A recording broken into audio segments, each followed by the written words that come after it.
Assalamualaikum warahmatullahi wabarakatuh. Baiklah, perkenalkan nama saya Zaki Faisalarik, NPMG 1A020003, kelas Informatika A, Prodi Teknik Informatika. Di sini saya akan membuat suatu presentasi untuk masalah dengan tema pengenalan sistem operasi. Nah, dalam pengenalan sistem operasi itu sendiri merupakan suatu OS atau suatu operasi sistem, merupakan suatu program yang mengatur eksekusi suatu program dan bertindak sebagai interface antar user dengan perangkat keras.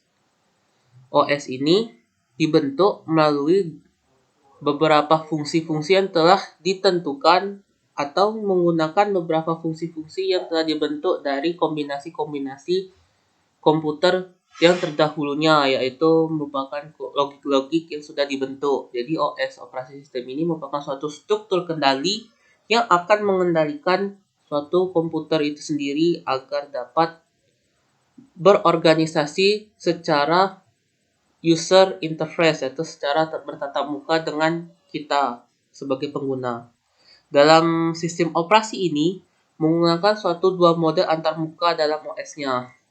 Pada sistem operasi terdahulu merupakan suatu sistem operasi yang memanfaatkan suatu fungsi-fungsi dalam bentuk CLI atau Command Line Interface. Command Line Interface ini digunakan untuk melakukan suatu sintaks-sintaks secara langsung atau dengan menggunakan pengetikan secara langsung yang ada di dalam komputer yang kita gunakan saat ini. Nah, dalam komputer yang terdahulu ini, maka menggunakan suatu command line interface. Namun, pada saat sekarang masih digunakan command line interface ini. Atau sebagai pendamping dari Graphical User Interface atau GUI. Jadi, dalam dua mode antarmuka OS ini ada terdiri dari dua buah mode, yaitu command line interface dan Graphical User Interface. Command line interface ini berarti kita ini dalam membentuk atau memasukkan perintah dalam bentuk teks. Jadi memerintahkan fungsi atau memanggil fungsi dalam bentuk teks. Sedangkan graphical user interface ini menggunakan suatu fasilitas grafis yang sudah dibentuk atau dikelola dari memanfaatkan grafik yang ada di dalam monitor laptop ini. Jadi dia menggunakan skala bit atau matrix untuk menentukan suatu bentuk-bentuk pencahayaan dan sebagainya. Jadi dia mulai menggunakan kombinasi perkodean atau sintaks-sintaks atau fungsi-fungsi yang akan mengolah suatu gambar. Maka dibentuknya suatu graphical user interface ini. Nah, dalam fungsi sistem operasi ini terdiri dari 7 bentuk dari fungsi sistem operasi ini, 7 fungsi sistem. Yang pertama, booting komputer. Booting komputer ini yaitu merupakan suatu awal yang akan membentuk suatu pengenalan terlebih dahulu sebelum komputer ini dinyalakan. Yang mana komputer ini sebelum dinyalakan, maka akan melakukan suatu booting terlebih dahulu. Maka booting ini digunakan untuk menjalankan suatu sistem operasi yang ada di dalam komputer kita. Berarti sebelum membuka suatu komputer itu, maka dia akan melakukan booting. Apabila sistem operasi ini belum terinstall di laptop kita atau di komputer PC kita, maka booting komputer itu akan blank. Jadi layar komputer ini tetap akan menghitam. Nah, itu merupakan suatu booting komputer. Yang kedua, fungsi sistem operasi ini yaitu menyediakan antarmuka.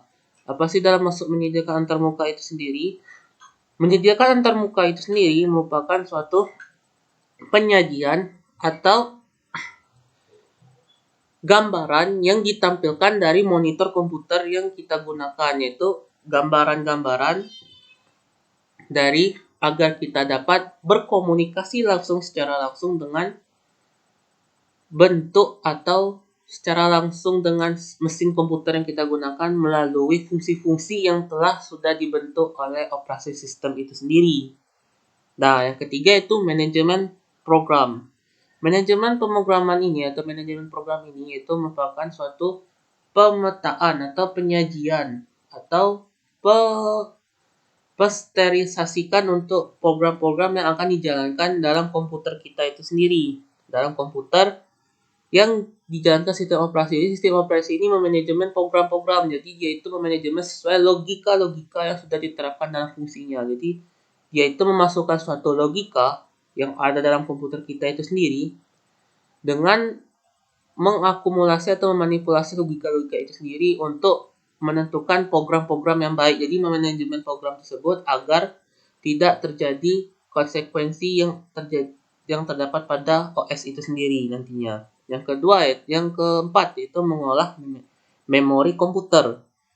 Dalam memori komputer ini merupakan suatu penyimpanan sementara atau pengolah otak sementara yang ada dalam komputer kita itu sendiri. Yang mana mengolah memori komputer ini yaitu seperti contohnya memasukkan angka integer dan menjumlahkannya. Jadi dia itu mengingat sementara sebelum akan melakukan penghapusan nantinya.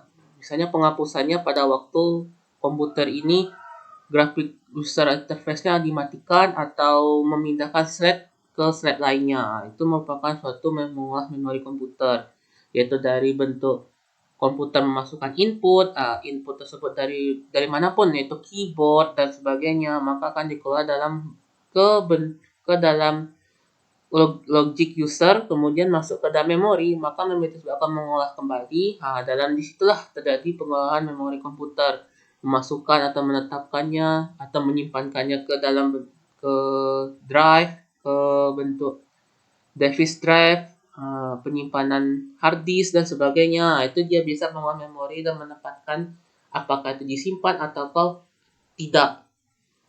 Jadi itu mengolah memori komputer.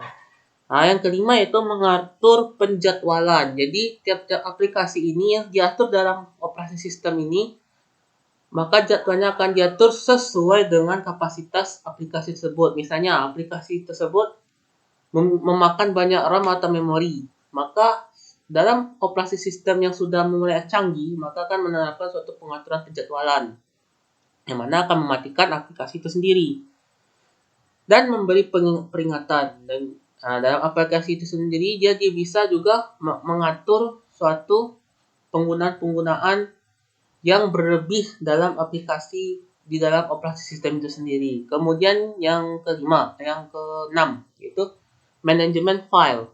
Manajemen file ini yaitu mengelola suatu file atau mengelola suatu hard disk yang ada di dalam laptop kita itu sendiri. Jadi operasi sistem ini berhak untuk mengatur penyimpanan eksternal di dalam laptop ini, yaitu penyimpanan dalam hard disknya.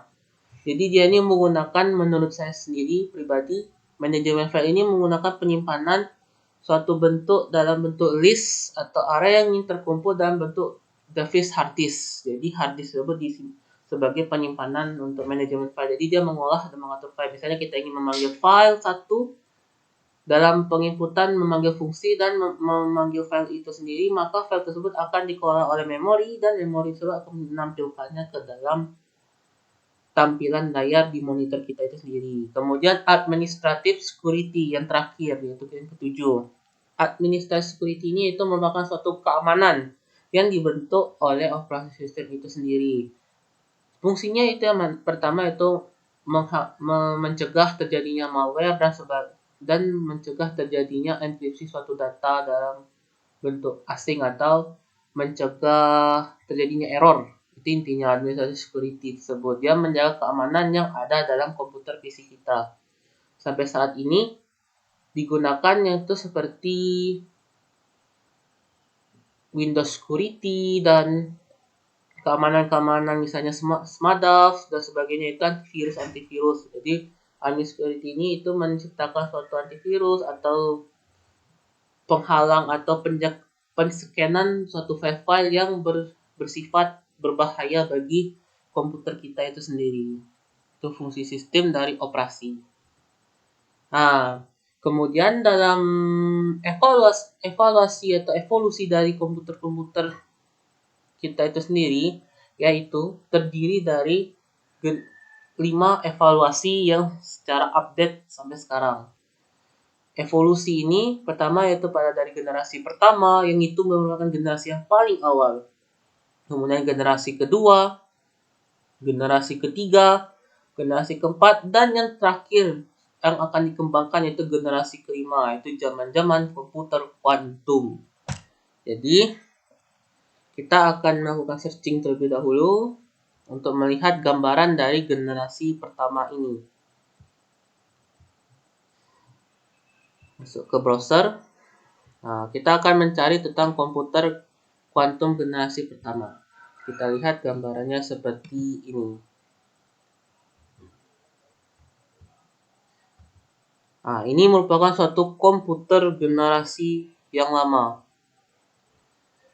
Komputer generasi lama ini merupakan komputer yang sangat klasik sekali, yang mana ciri-cirinya yaitu memiliki tabung-tabung vakum. Berarti zaman dulu tuh komputer tuh besar-besar dan menggunakan tabung vakum di dalamnya. Nah, tabung vakum ini bersifat silinder dan sangat besar sekali dan perlu satu ruangan untuk meletakkan satu unit komputer ini dengan memberikan pendingin ruangan seperti AC yang sangat besar. Jadi bentuknya pasti berisik sekali ini. Jadi pada waktu zaman dahulu, programmer zaman dahulu tersebut dia tidak menggunakan bentuk bahasa pemrograman. Berarti zaman ini belum ada ketemu bahasa pemrograman. Seperti ini. Gambar dari generasi komputer pertama ini. Jadi, komputer lama ini zaman dahulunya belum ada bahasa pemrograman. Yang mana kita harus berinteraksi langsung dengan bahasa mesin. Jadi, sirkuit yang digunakan programmer ini nantinya itu menyambungkan beberapa kabel-kabel untuk membentuk suatu logika baru, yang mana logika tersebut akan di-print ulang atau dihasilkan outputnya nantinya sebagai hasil. Jadi dia ini berinteraksi langsung dengan bahasa mesin. Bahasa mesin itu sendiri menggunakan suatu angka yang terdiri dari dua buah digit angka, yaitu 0, 1, true, false, jadi benar atau salah. Jadi, dikombinasikan di sini terdiri dari beberapa colokan. Colokan tersebut nantinya akan dimasukkan ke dalam on-off-nya suatu colokan, misalnya true, false. Jadi colokan pertama colokan di true, ada colokan kedua di colokan di false. Jadi dia itu membentukkan suatu pola, yang mana pola tersebut digabungkan menjadi satu kombinasi di komputer lama ini, menjadi kombinasi-kombinasi logik lah nantinya yang akan dikelola. Ini bentuk keolahannya pada waktu mengeksekusi suatu program mesin ini sangat lama, karena dia menggunakan beberapa instruksi dari tabung-tabung vakum itu untuk bekerja. Jadi instruksinya ini sangat lama sekali. Jadi dalam kabel satu ke kabel lainnya itu bersifat berbeda. Jadi dia bersifat logik. Jadi dia bersifat on off. Jadi kita mainnya cuman untuk menghidupkan, menggabungkan kabel pertama itu kabel seperti ini adalah seorang programmer ini. Nah, dalam programmer ini dia bisa menyambungkan beberapa kabel-kabel tersebut untuk menjadikan logik nantinya. Seperti itu. Kemudian kita lanjut ke komputer generasi kedua. Kita lanjut ke komputer generasi kedua. Nah, dalam komputer generasi kedua ini terjadi peningkatan, yaitu mengecilnya sirkuit-sirkuit sebelum generasi pertama itu sendiri, ya, sesudah generasi pertama itu, yaitu ditemunya tabung resistor. Jadi mengecilkan tabung resistor. Jadi bentuknya seperti ini. Ini merupakan komputer generasi kedua.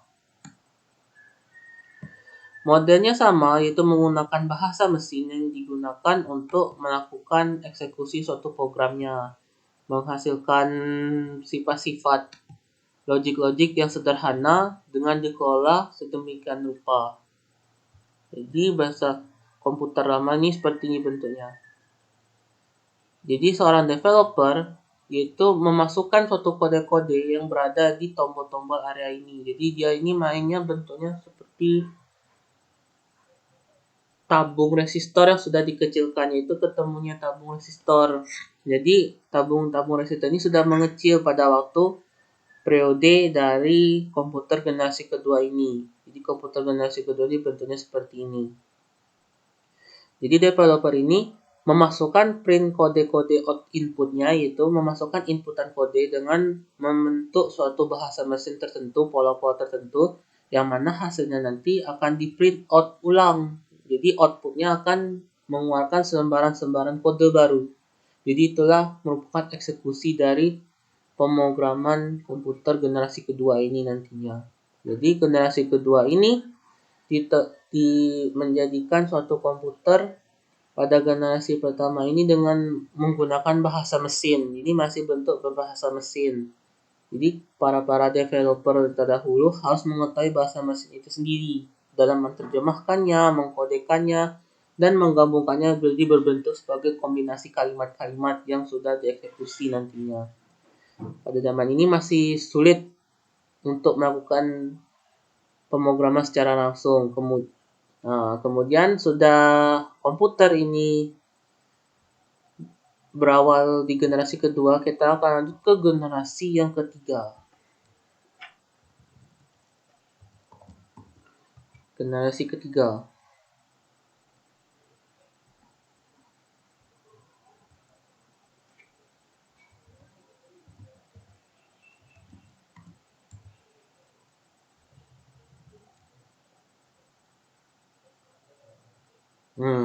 Ini dia. Gambar komputer generasi ketiga. Gambar komputer generasi ketiga ini sudah menggunakan suatu sistem operasi. Tapi sistem operasinya ini berbentuk command line atau CML. Jadi berbentuk command line. Command prompt lah intinya dalam Windows itu sendiri. Jadi gambar komputer generasi ketiga ini bentuk seperti ini. Ini dari merek Apple. Jadi generasi ketiga ini masih sangat klasik, tapi sudah menggunakan operating system dan juga menggunakan chip atau yang mana pengecilan dari komponen-komponen terdahulu yaitu tabung vakum, tabung resistor dan sebagainya sudah dikecilkan dalam bentuk mode chip. Jadi menggunakan logic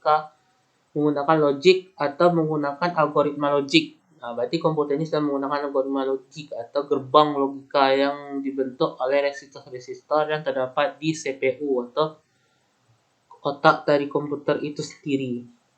CPU itu sendiri yaitu seperti yang berkembang sekarang ini yaitu merek-merek Intel, Core i5, Core i6, Core i7 dan seterusnya. Ini zaman-zaman sekarang. Komputer generasi ketiga ini sudah menerapkan hal tersebut yaitu memperkecilkan memori komputer itu sendiri. Jadi penyimpanan terdahulu tersebut masih menggunakan tabung vakum dan sebagainya yang gede-gede atau yang besar-besar, berton-ton beratnya, sekarang sudah dikecilkan atau ditemukannya suatu bentuk komponen resistor yang bisa menyimpan suatu memori atau menjalankan logika komputer itu sendiri secara cepat. Jadi ini mulai membentuk kecepatan yang sangat idealis. Dan penyimpanan-penyimpanannya seperti hard disk dan sebagainya dibentuk menjadi suatu piringan-piringan kecil-kecil. Jadi piringan-piringan bulat-bulat kecil-kecil itu dijadikan suatu hard disk pengganti tabung vakum terdahulu untuk menyimpan folder-folder yang ada di dalamnya.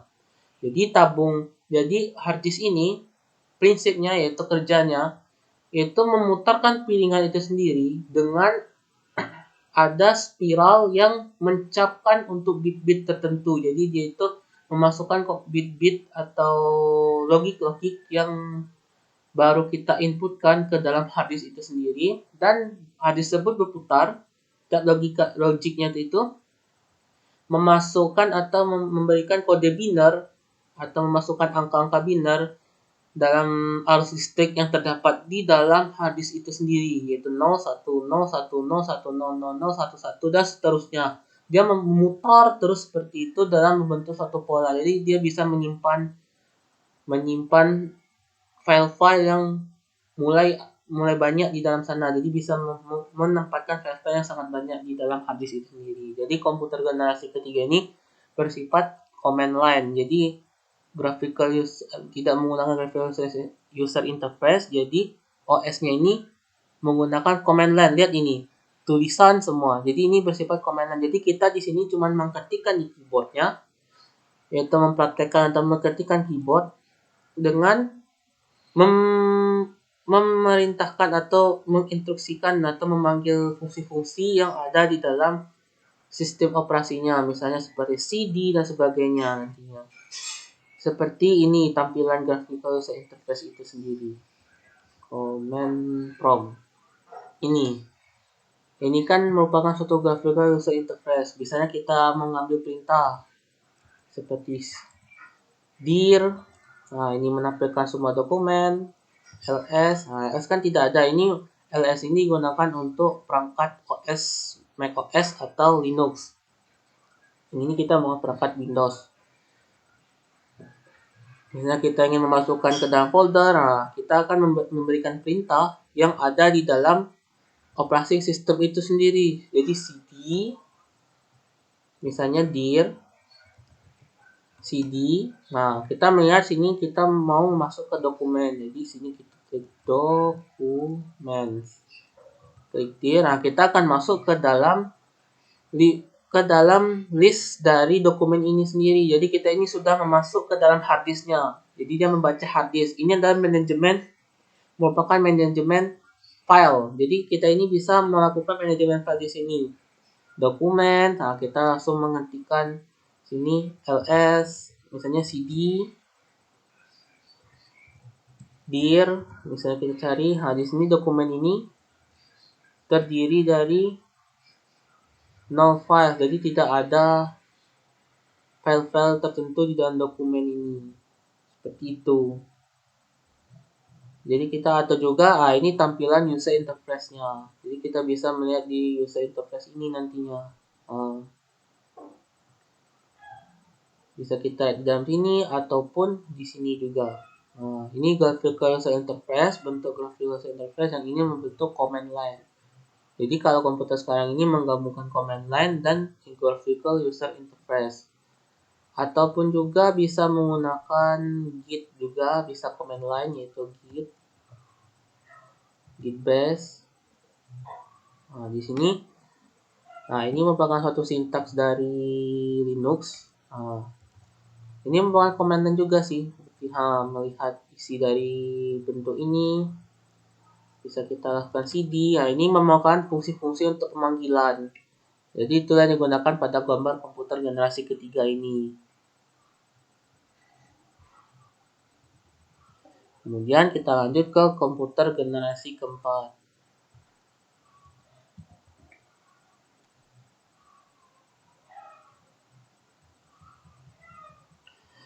Komputer generasi keempat ini merupakan komputer yang kita gunakan sampai saat ini. Seperti di sini. Komputer yang kita gunakan sampai saat ini. Ini masih model komputer plastik, tapi komputernya sudah diperbarui sedemikian rupa. Yang mana penyimpanan atau memori yang dalam komputer ini semakin lama semakin kecil. Jadi bentuknya seperti ini. Dan sudah menerapkan GUI, Graphical User Interface. Jadi sini masih menggunakan gerbang logika modelnya. Jadi modelnya main gerbang logika, tetapi di dalam CPU-nya tersebut sudah memperkecilkan atau bentuknya sudah kecil. Jadi resistor atau resistor atau tabung vakumnya sudah melakukan pengecilan secara berkala atau ukurannya sudah menciut. Jadi pada waktu saat ini para ilmuwan sudah mencari hal-hal yang baru dalam menentukan tabung-tabung resistor itu sendiri. Untuk memperkecilkannya itu sekecil sebesar ukuran nano, ukuran inci-inci yang terkecil lah. Jadi mulai untuk memfleksibilitas dalam efisiensi komputer sendiri. Kemudian kita lanjut. Komputer generasi keempat ini sudah menggunakan GUI seperti tampilan Windows 10 ini. Ini adalah Windows 11. Jadi graphical user interface-nya sudah fresh dan sudah mulai disempurnakan.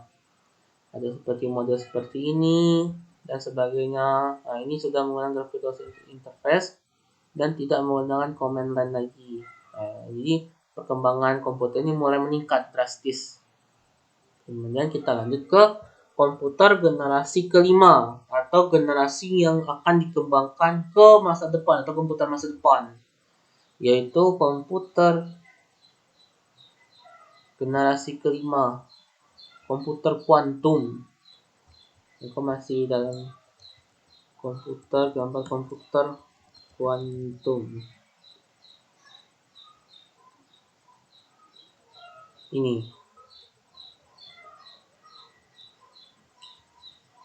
Dalam perkembangan komputer kuantum ini, komputer kuantum bentuknya seperti ini, dan ini merupakan ruangannya. Ini merupakan PC dari komputer kuantum.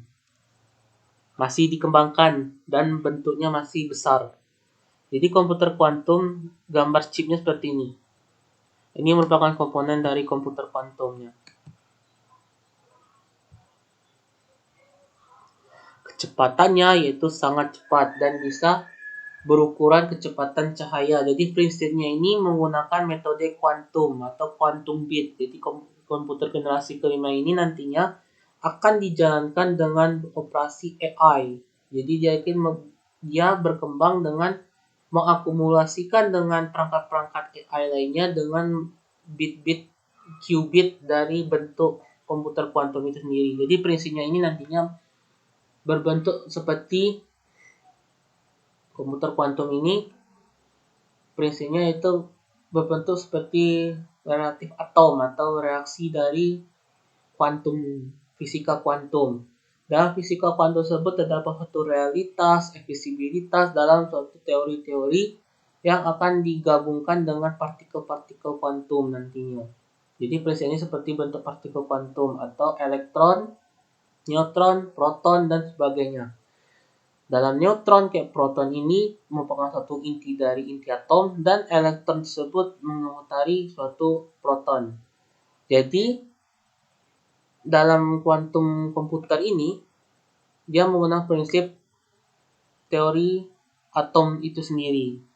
Teori atom itu sendiri membentuk suatu bulat lingkaran dalam bentuk pengenalan tiap-tiap sel-selnya, yaitu maka dibentuk dengan nama qubit. Jadi generasi yang pertama ini menggunakan aturan logik, generasi yang keempat ini menggunakan aturan logik yang kita gunakan komputer saat ini, komputer Windows atau bagian sekarang ini, maka akan diberlanjutkan dengan menggunakan ini masih menggunakan bit-bit, jadi menggunakan titik-titik atau bit atau true false dan lainnya.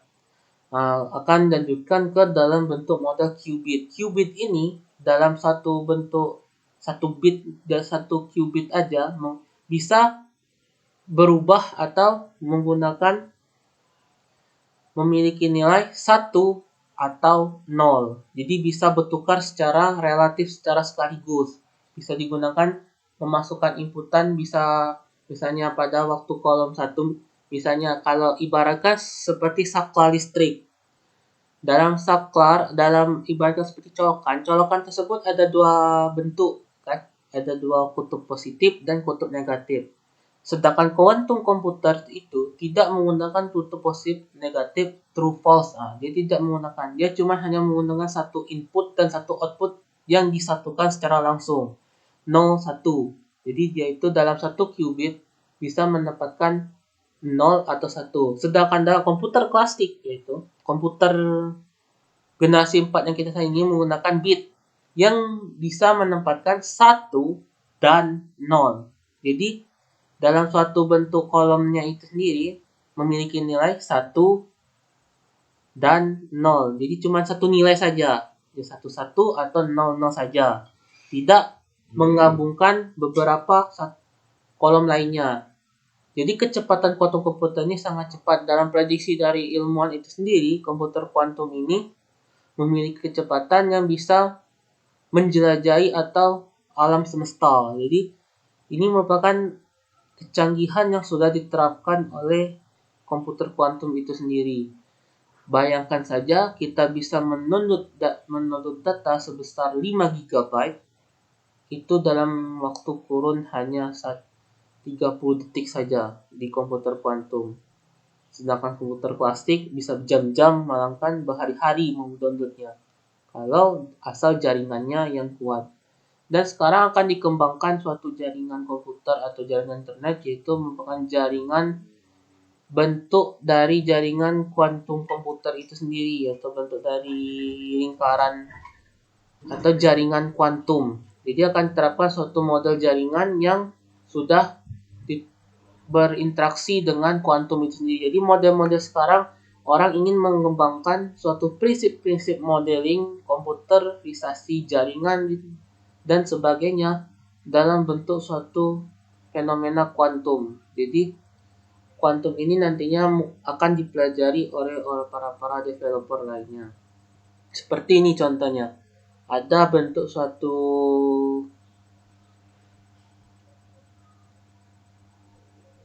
IBM kuantum yang sudah menerapkan suatu metode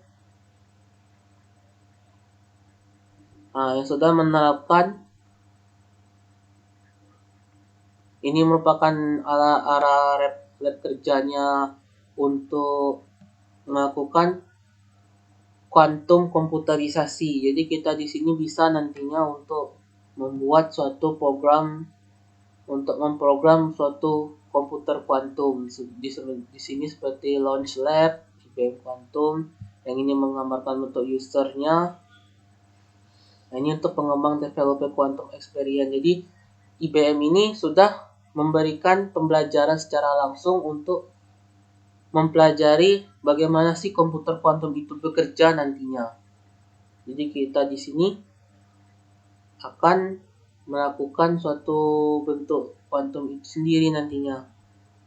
Bahasa yang digunakan ini merupakan penggabungan dari bahasa Python nanti.